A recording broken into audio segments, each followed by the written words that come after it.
साथियों नमस्कार। 12 फरवरी को शुरू हुआ आंदोलन महाबोधि महाविहार को मुक्त कराने के लिए जो एक्ट है 1949 उसको निरस्त कराने की मांग को लेकर जो 12 फरवरी को शुरू हुआ आंदोलन, आज हम आपको 6 मार्च को ये तस्वीरें दिखा रहे हैं बोध गया से। मेरे पीछे सैकड़ों की संख्या में बौद्ध भिक्खु यहाँ पर इस मांग को लेकर बैठे हैं और लगातार बौद्ध भिक्खु पूरे देश से यहाँ पर आ रहे हैं। बड़े ही पूजनीय भिक्खु प्रियशील जी के नेतृत्व में ये कारवां फल फूल रहा है, लगातार लोगों की वृद्धि हो रही है। इतना ही नहीं, 27 फरवरी को जिस तरह से कायराना हरकत बोध गया प्रशासन ने की, रात को सोते हुए 1 बजे जिस तरीके से हमारे तमाम बौद्ध भिक्खुओं को धरना प्रदर्शन स्थल से उठाकर अस्पताल के कोने में डाल दिया गया, उससे पूरे बौद्ध समाज में रोष है। और वो रोष पूरे देश ही नहीं, देश के बाहर भी देखने को मिल रहा है। क्या अमेरिका, क्या कनाडा, क्या लद्दाख, विश्व में कोई सा ऐसा देश नहीं है जहां पर बुद्धिस्ट रह रहे हो और इस पूरे मामले पर अपनी नजर ना गड़ाए हो। पूरे विश्व से इस पूरे एक्ट को लेकर विरोधाभास तैयार है, विरोधाभास हो रहा है। लोग अपने अपने माध्यम से ज्ञापन सौंप रहे हैं। आज 23वां दिन है जब मैं यहाँ खड़ा होकर आपको ये रिपोर्टिंग पेश कर रहा हूँ। आप समझिए, कल की हमने आपको तस्वीरें दिखाई थी किस तरह से, हालांकि वो तस्वीरें समता आवाज टीवी ने आज से 5 या 6 वर्ष पूर्व भी आप लोगों को दिखाई थी, लेकिन उस समय सोशल मीडिया का इतना जोर नहीं था। हमने आज से 5 या 6 वर्ष पूर्व दिखाया था तथागत बुद्ध के जो मेन टेम्पल है उसके बिल्कुल सामने 5 पांडवों को बताकर महिमा मंडित किया जा रहा था। कल हमने वो पूरी पोल खोली, हमने तमाम उन पांडवों के फोटो वीडियो दिखाए और उनके कपड़े भी हटाकर दिखाए किस तरह से तथागत बुद्ध की प्रतिमाओं को कपड़ों से ढककर ऐसा प्रदर्शित किया जा रहा है कि वो 5 पांडव हैं और हिंदुओं की कोई 2-3 माता है। लेकिन जब देखने पर, कपड़े हटाने पर दिखाई दिया तो बुद्ध की विभिन्न मुद्राओं में ध्यान करने की प्रतिमाएं थी। इस पूरी खबर पर आप भी पहले नजर बना के रखें और आज 23वें दिन की पूरी खबर हम आपको दिखाएंगे। मैं हूं अपने सहयोगी धीरेन्द्र कुमार के साथ, द बुद्धिस्ट टाइम टीवी के साथ बोध गया से, इस खास पेशकश के साथ।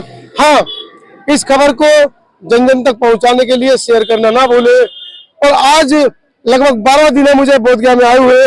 मेरी आपसे विशेष अपील है, हमारे वीडियो शुरू होने में और वीडियो खत्म होने में जो बारकोड आ रहा है, आप उस पर हमको आर्थिक सहयोग भी कर सकते हैं, जिससे कि हम इस पूरी शुरू से आखिर तक के इस आंदोलन पर नजर बनाकर रखें और जो लोग यहाँ पर नहीं पहुंच पा रहे हैं उन तक हम इस खबर को पहुंचाते रहें। धन्यवाद।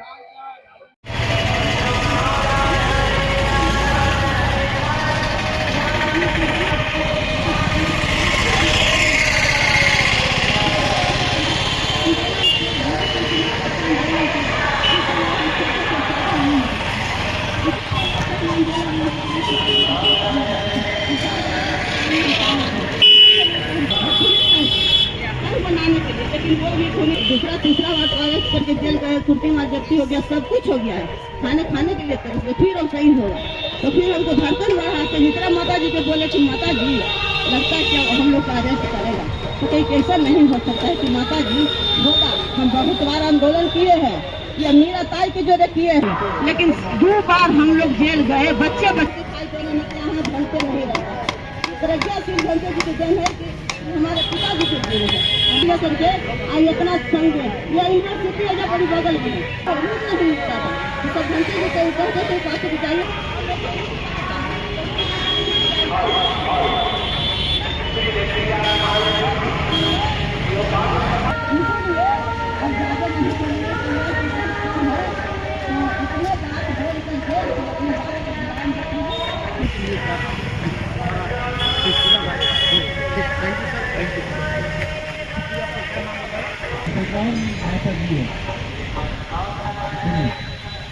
और कोई से ओम प्रकाश गौड कौन है? अभी ठिकाना लग रहा, अभी ठिकाना लग लागू होना।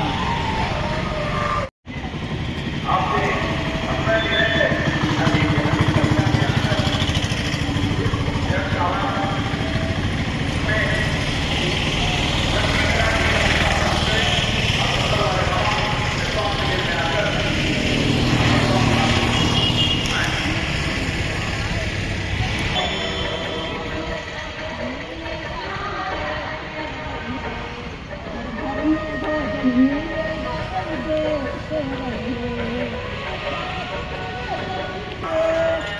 10 किलो से मिली हो, ऐसे 10 किलो से मिली हो, ऐसे 10 किलो चल के, ऐसे श्रावक से मिली हो, ऐसे श्रावक से मिली हो। घर घर में मैत्री जाएगा सब, घर घर में मैत्री जाएगा सभी देखते रही हो। साधु साधु साधु। अभी हमारे पर एगो दूसरा के लिखल हम पढ़ते हैं, आ एगो हम अपने से दिमाग से सम्यक संबुद्ध समय चलता रहता था। जब भगवान बुद्ध के किताब पढ़े लगे ढोंगेश्वरी में, अब बुद्ध बनना, धम्म बनना, संघ बनना, वहाँ हम लोग 300-400 रहते थे, तो वहाँ पढ़ते थे। तो सुबह में हम लोग के ट्रेनिंग होता था धम्म देशना के। कैसे धम्म देशना का ट्रेनिंग होता है भाई? तो उसमें हम लोग के धम्म देशना का ट्रेनिंग दिखावल जाता था, लिखावल जाता था, पढ़ावल जाता था। हम लोग के लगता था कि भगवान बुद्ध के ये पाली भाषा हम लोग कैसे पढ़ेंगे। तो वहाँ हम लोग वहाँ जितना जो 400 थे उपासक उपासिका, तो उन लोग हम लोग कहें कि इसको ट्रांसलेशन करके हिंदी हो सकता है। कोरिया के भंते जी कहें कि हाँ हो सकता है। तो वहाँ कोरिया के सुनीम एगो सिस्टर थी, मंत्री थे। उसी दौरान मुख्यमंत्री केजरीवाल जी ने कहा कि भाई ये 22 प्रतिज्ञाएं जो हैं,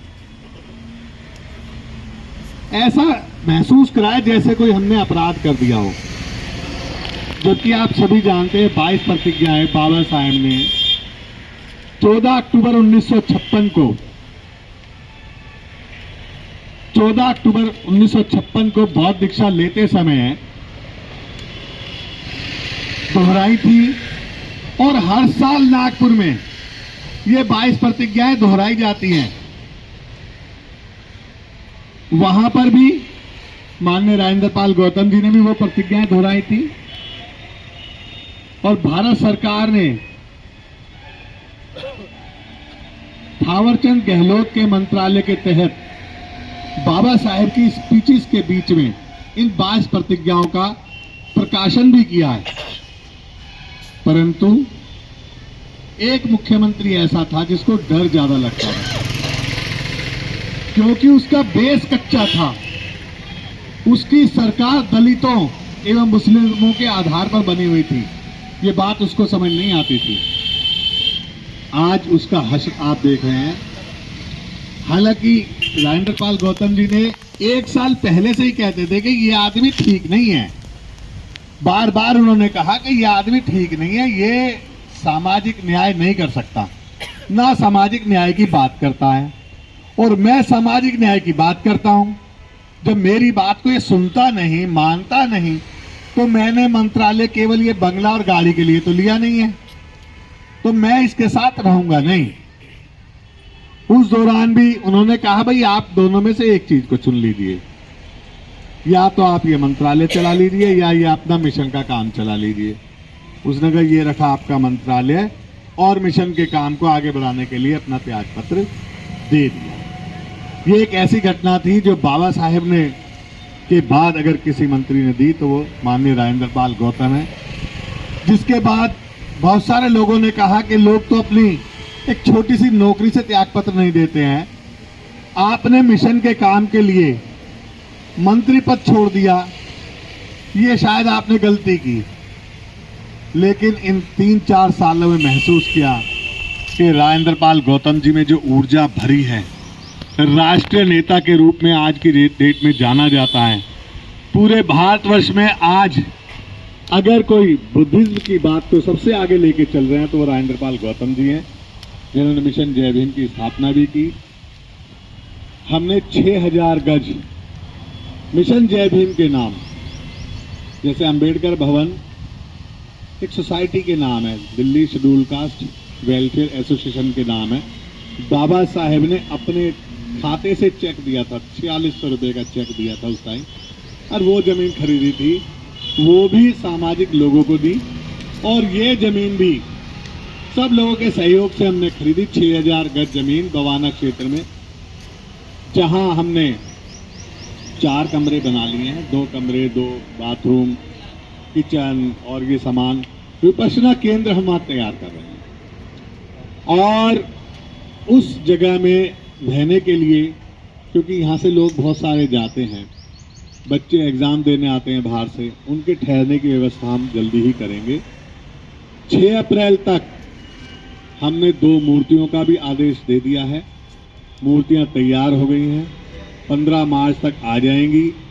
एक बाबा साहेब की 8 फुट ऊंची सिंगल पीस संगमरमर की, एक भगवान बुद्ध की 9 फुट की मूर्ति सफेद रंग की खड़ी अवस्था में, ये तैयार हो गई है। और 6 अप्रैल को उसका उद्घाटन भी है, उसका मूर्ति का अनावरण होगा। ये कार्यक्रम हो रहा है। उसके अलावा वहाँ पर विपश्यना केंद्र और सांस्कृतिक केंद्र वहाँ पर हम तैयार कर रहे हैं। और ये जो एक्ट है राजेंद्रपाल गौतम जी, तो जब दिल्ली में इसका प्रदर्शन हुआ था 1992 की बात है, 92-93 में जब हुआ, जंतर मंतर पर लगातार कई महीनों तक ये धरना प्रदर्शन चला कि महाबोधि विहार को ब्राह्मण धर्म से मुक्त किया जाए। और इसका संचालन 1994 की बात है मैडम जी, 94। हाँ, 1994। तब भी राजेंद्रपाल गौतम जी, हम समता सैनिक दल में काम करते थे, तब भी हम वहाँ लोगों का साथ दिया था। और अब भी पीछे आकाश लामा जी के साथ मेरे ख्याल लगभग 1 साल हो गया है, जिसकी पहले मीटिंग हुई थी कालका जी में। उसके बाद मिशन जय भीम ने जो धम्मरथ तैयार किया है, वो 1 महीने यहाँ पर लोगों को जागरूक करने के लिए पूरे बिहार क्षेत्र में। मैं आकाश लामा जी का स्वागत करता हूँ। आइए। लामा जी के नेतृत्व में 1 महीने लगातार वो धम्मरथ यहाँ पर प्रचार प्रसार के लिए उपलब्ध रहा। अब हमने 13 मार्च को दिल्ली में जंतर मंतर पर इसका विशाल प्रदर्शन का आयोजन मिशन जय भीम और the Buddhist society of India मिलकर कर रही है। इस एक्ट के विरोध में प्रदर्शन, ये आवाज अब यहाँ की आवाज नहीं रह गई है, ये दिल्ली की आवाज नहीं रह गई है, ये किसी एक प्रदेश की आवाज नहीं रह गई है। पूरे भारतवर्ष में ये आंदोलन बहुत तेजी पकड़ रहा है। वहां से उठाकर उन्होंने सोचा हमने बहुत बढ़िया काम किया और इसको प्रदर्शन को ढीला कर देंगे, फीका कर देंगे। उसके बाद से ये आवाज पूरे भारतवर्ष ही नहीं, पूरे विश्व में इसकी आवाज उठ रही है। अब तो अमेरिका, इंग्लैंड, ब्रिटेन सब जगह से आवाज उठ रही है और ये आंदोलन तेज हो गया है। और अब जब तक ये खत्म नहीं होगा, ये आंदोलन अनवरत ऐसे ही चलता रहेगा, ऐसा हमें विश्वास है। और हम लोग मिशन जय भीम और बहुत सारे लोगों को इसमें जागृत करके फिर दोबारा आएंगे और लगातार इसमें काम करते रहेंगे।